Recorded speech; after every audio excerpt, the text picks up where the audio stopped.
Kisah dimulai pada tahun 2006, tepatnya di desa Astinapura. Pada saat malam itu, Arimbi ditinggalkan oleh suaminya, yaitu Pandega. Arimbi yang pada saat itu menahan Pandega agar tidak pergi, akan tetapi Pandega tidak mendengarkannya.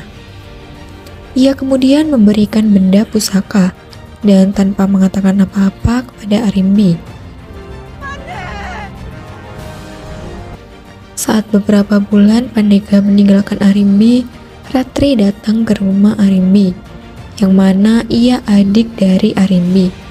Ia mengatakan bahwa ibunya sedang sakit dan membutuhkan sosok Arimbi. Tetapi Arimbi bingung pada saat itu, karena ini tempat persembunyian yang aman dari Kurawa, atau sosok jahat yang akan menyelakai Yuda. Yuda adalah anak dari Arimbi dengan Pandega. Pada suatu ketika Yuda sedang belajar bela diri.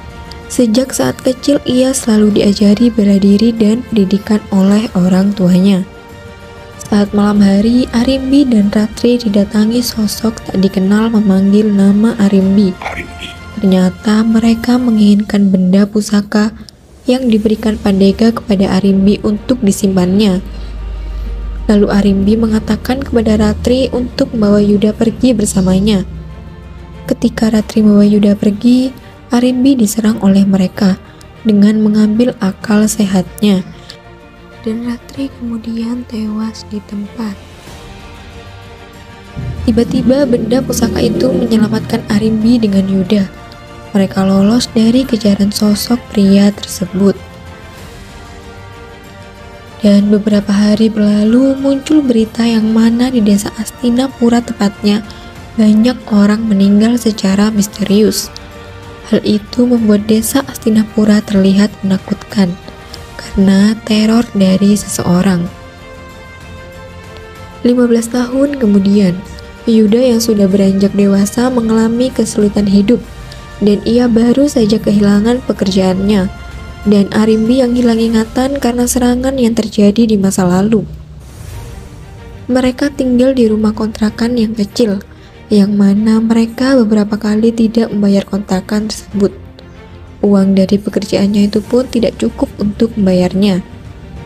Mereka kemudian diberi waktu selama 3 hari untuk melunasi kontrakan tersebut, untuk mencukupi kebutuhan hidupnya bersama Arimbi dan membayar kontrakan itu. Ia kemudian bekerja sebagai juru foto wisuda temannya yang bernama Erlangga. Hari wisuda itu akhirnya tiba. Yuda langsung pergi ke kampus Erlangga. Erlangga menjadi mahasiswa lulusan bersama juga dengan Agni. Agni yaitu anak dari Profesor Arya di kampusnya. Saat Agni memberi sambutan, tiba-tiba Erlangga diserang oleh sosok misterius. Kemudian ia terpental dan meninggal. Melihat kejadian tersebut, semua orang panik dan takut. Yuda langsung mengejar sosok pria misterius itu. Sebelum ia menyerang sosok itu, ia menghidupkan kameranya untuk mengetahui siapakah orang itu sebenarnya. Dan terjadilah perkelahian antara Yuda dengan sosok pria tersebut. Tapi sayangnya Yuda kalah dalam perkelahian itu. Yuda yang berada di kamarnya, ia terbangun dan menyebut nama Erlangga. Mendengar nama itu, Arimbi lalu bertanya siapakah Erlangga itu. Lalu Yuda pun memberitahunya bahwa Erlangga adalah sahabatnya yang sering membantu keluarga mereka. Saat mereka mengobrol, muncul berita di TV tentang kematian Erlangga. Di sana Profesor Arya menjadi saksi atas kejadian yang menimpa Erlangga. Kemudian ia juga memberi saksi bahwa ada 2 jenis manusia yang memiliki kemampuan khusus, yaitu Pandawa dan Kurawa. Pandawa adalah orang pintar yang memiliki kemampuan khusus, sedangkan Kurawa adalah sosok jahat yang akan menghancurkan dengan segala hal. Setelah itu terlihat rekaman video yang direkam oleh Yuda saat ia berkelahi dengan sosok pria tersebut. Arimbi lalu mengatakan bahwa itu adalah Kurawa, dan Yuda pun terkejut. Keesokan harinya Yuda pergi ke pemakaman Erlangga dan juga bertemu dengan Profesor Arya. Ia ingin bertanya perihal Kurawa kepadanya, karena ia merasa itu ada kaitannya dengan ibunya. Lalu Profesor Arya menyuruh Yuda untuk datang ke rumahnya. Yuda lalu pergi ke rumah Profesor Arya. Profesor Arya lalu menjelaskan kepada Yuda tentang Pandawa dan Kurawa. Ia lalu menunjukkan peta manusia, yang mana Pandawa, Kurawa, dan Dewatan adalah orang-orang yang memiliki kemampuan khusus untuk berkomunikasi dengan dewa-dewa.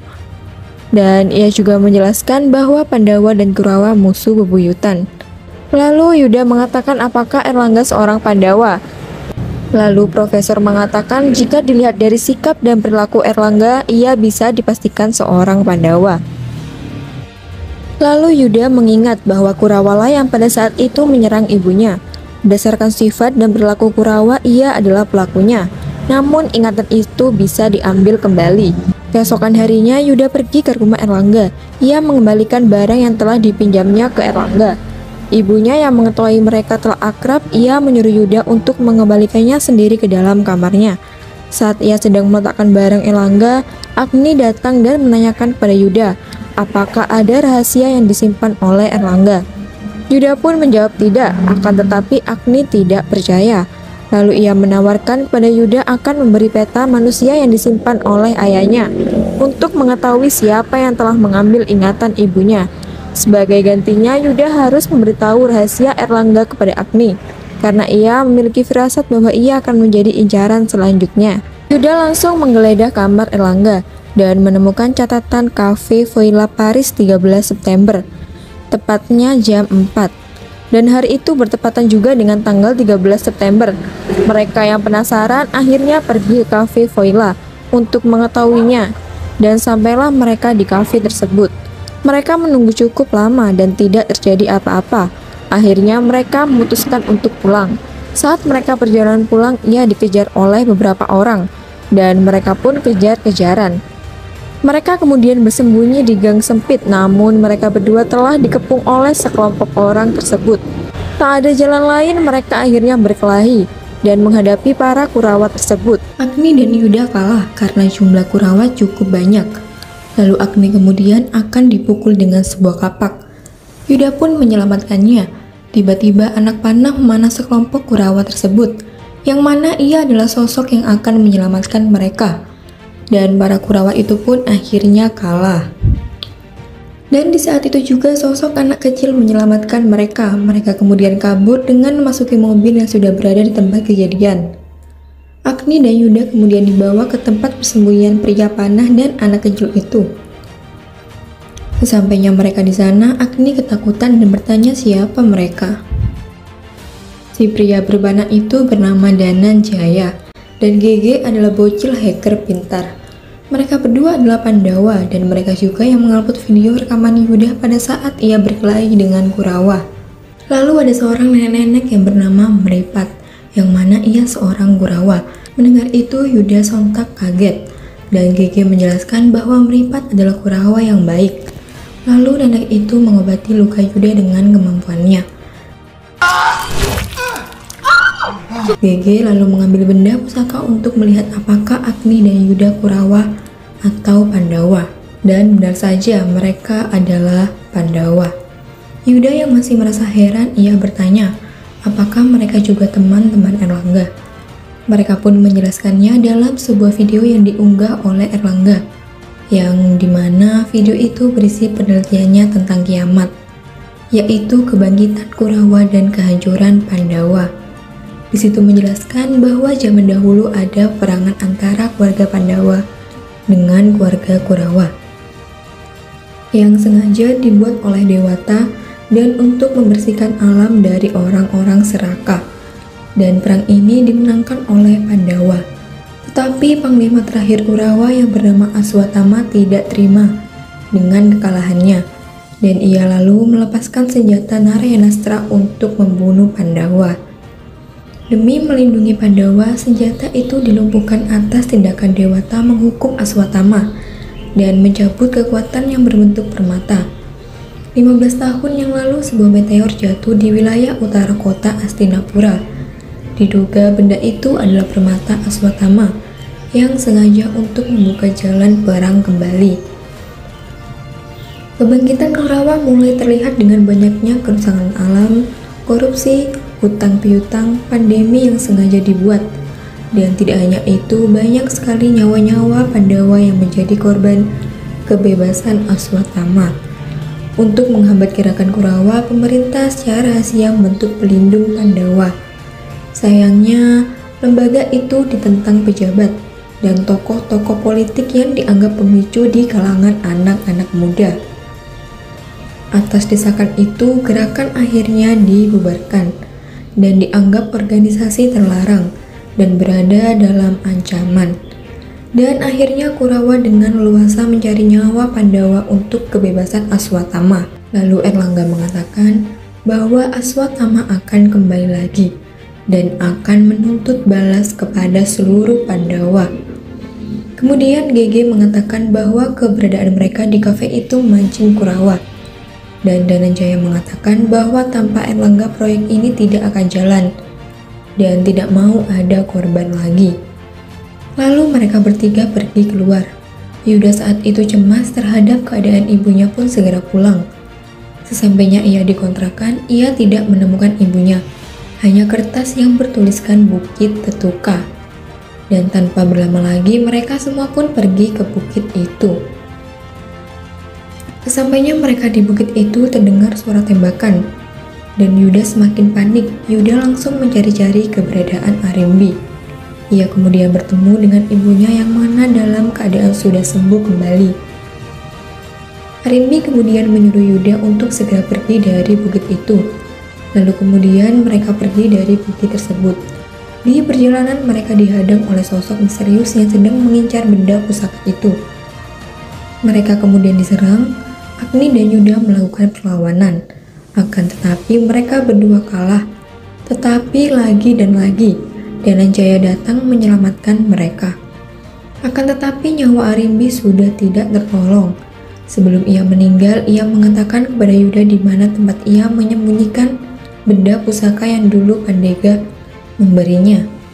Ia juga mengatakan untuk merawat dan menjaga benda itu agar tidak jatuh ke tangan orang lain. Yuda menangisi kepergian ibunya.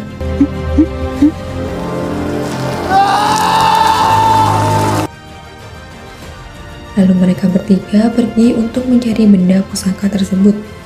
Dan benar saja, mereka menemukan sebuah kotak yang berisi benda pusaka, yaitu mustika. Dananjaya yang melihatnya terkejut karena hanya orang terpilih yang memiliki mustika tersebut. Dan orang yang memiliki benda tersebut dinamakan Gatot Kaca. Keesokan harinya mereka semua ke tempat Dananjaya. Yuda, Agni, GG, dan Dananjaya mencoba untuk memakai mustika tersebut.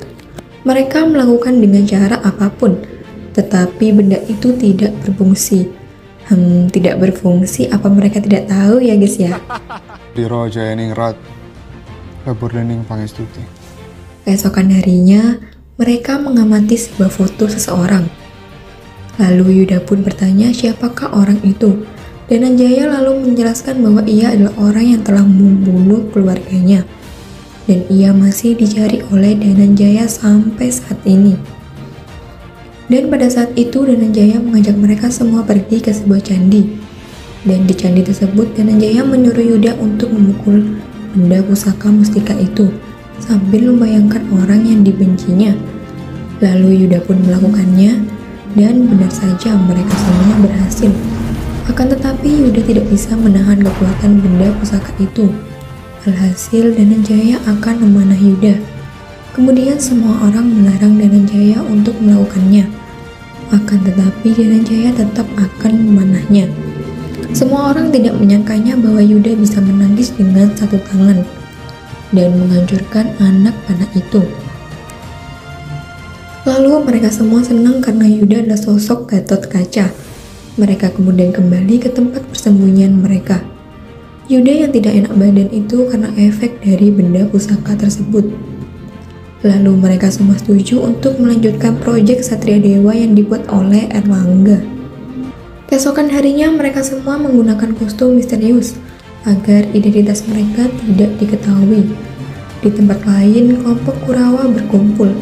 Di sana ada sosok yang memakai topeng, yang memasuki dunia lain untuk menyerahkan jiwa Pandawa kepada Aswatthama. Setelah memberikan jiwa tersebut, ia kemudian memanggil seorang pria, dan ternyata pria itu adalah buron yang dicari oleh Dhananjaya selama ini. Ia kemudian diberi kekuatan untuk membunuh Yuda. Kau akan jadi Panglima Kurawa terkalahkan.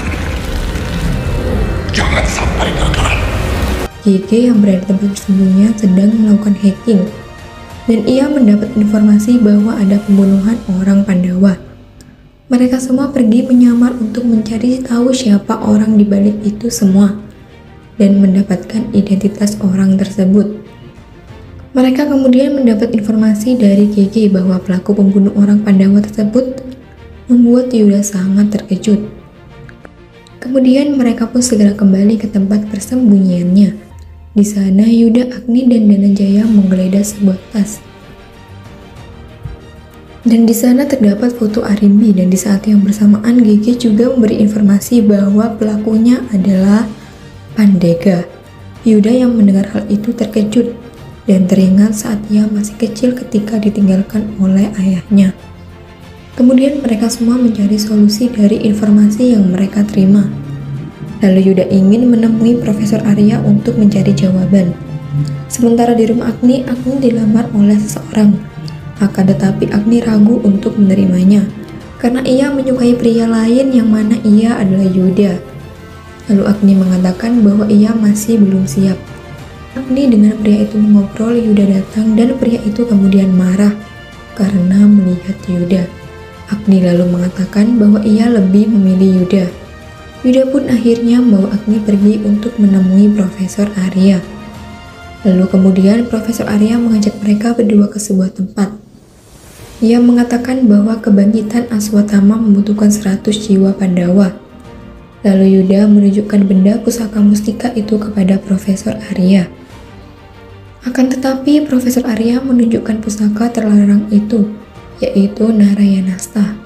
Profesor Arya mengatakan kepada Agni dengan pusaka itu Agni akan terlindungi. Saat memegang pusaka itu, Agni kemudian pingsan. Dan di saat bersamaan Yuda mendapat telepon dari GG bahwa tempat persembunyian mereka diserang pasukan Kurawa. Lalu Profesor Arya segera menyuruh Yuda untuk membantunya. Di tempat persembunyian, GG dan Nenek Meripat melawan Kurawa dan berhasil mengalahkan. Lalu buron yang bernama Beceng itu yang mana ia dicari oleh Dhananjaya mengatakan bahwa mereka segera menyuruh menyerahkan Yuda ke tangan mereka. Tak lama kemudian Yuda pun datang. Ia memiliki kekuatan kaca berhasil melawan satu persatu pasukan Kurawa. Yuda berhasil mengalahkan Beceng. Ia mengatakan bahwa Yuda ingin menemui bosnya. Akan tetapi pria itu menolak. Lalu datanglah pria yang memakai topeng. Yuda memberikan serangan, akan tetapi pria bertopeng itu adalah Pandega, yaitu ayah dari Yuda. Pandega lalu menanyakan kepada Yuda dari mana ia mendapat benda tersebut. Yuda yang benci kepada Pandega karena ia telah meninggalkannya dengan Arimbi. Ia tak mau merespon ayahnya. GG menjelaskan bahwa Pandega adalah ksatria Pandawa dan bukan musuh yang harus dilawan. Saat ia akan menolong Dhananjaya, Dhananjaya mengatakan bahwa ia harus menemui Profesor Arya untuk menanyakan di mana keberadaan Kurawa. Yuda pun langsung pergi ke Profesor Arya, dan di sana tidak ada siapa-siapa, hanya teman Agni yang pingsan. Dan ia menemukan petunjuk di wallpaper handphone yang berada di situ. Ia pun pergi ke tempat itu. Sampainya ia menemukan topeng, yang mana topeng tersebut yang dipakai seseorang untuk membunuh Arimbi. Dan di saat itu juga Pandega datang, lalu ia menjelaskan semua kepada Yuda bahwa ia dulu meninggalkan Yuda dan ibunya untuk melindungi mereka karena ia ingin membunuh kaum Kurawa sebelum mereka semua mengincarnya dan ibunya. Akan tetapi saat ia telah kembali, ia tidak menemukan mereka berdua dan Pandega mengira mereka sudah mati. Lalu kemudian mereka berdua menyatukan benda pustika untuk memasuki markas Kurawa dan mereka pun berhasil. Yuda dan Pandega melihat Agni yang disekap oleh Kurawa dan juga ada Profesor Arya dengan mustika di kepalanya. Di sini terungkap bahwa Profesor Arya mengatakan semua adalah ulahnya, sebab para Pandawa telah mengkhianati dan membunuh Ibu Agni.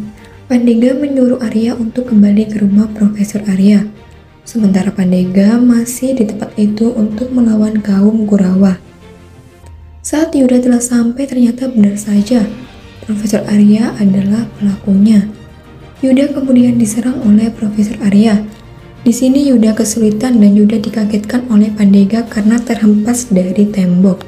Profesor Arya pun menyuruh Beceng untuk membereskannya, akan tetapi Beceng malah menyerangnya, sehingga kekuatan Profesor Arya berpindah ke Beceng. Yuda menolong Profesor Arya. Profesor Arya lalu minta maaf kepada Yuda, lalu meminta Yuda untuk mengakhiri hidupnya, karena ia merasa terhormat saat ia mati di tangan Gatotkaca. Yuda yang merasa berat hati pun menurutinya. Pertempuran itu masih saja belum selesai. Pandega yang masih melawan Beceng, namun sayangnya pertempuran itu membuat Pandega tewas. Yuda pun merasa sangat murka.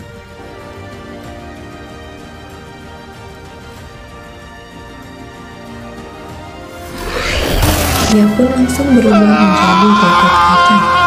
Dan terjadilah pertempuran antara Gatotkaca dengan Beceng. Di tengah pertempuran, Agni datang dengan membawa benda pusaka terlarang, yaitu anak panah Narayanasta. Lalu ia memberikannya kepada Yuda. Dan Yuda pun berhasil memenangkannya, dan Beceng pun dapat terkalahkan. Akan tetapi Agni melarangnya untuk membunuh Beceng. Dan Dananjaya yang memiliki dendam karena Beceng, ia langsung memanahkan anak panah tersebut. Lalu kristal pun pecah dan mengenai Aswatama. Kemudian di kediaman Profesor Arya yang sudah banyak polisi karena kematian Profesor Arya yang dibilang cukup aneh. Polisi pun meminta Yuda sebagai saksi, lalu Agni menyimpan anak panah Narayanasta, sementara Yuda kembali berkuliah. Akan tetapi sebuah telepon masuk dari GG bahwa kantor gubernur diserang oleh Kurawa. Lalu Gatotkaca pun segera ke tempat itu. Di akhir cerita, Agni yang sedang menonton penyelamatan Gatotkaca, lalu tiba-tiba didatangi sosok pria pengganti ayahnya, yang ternyata adalah Aswatama. Cerita pun selesai. Selamat menonton guys. Thank you for watching.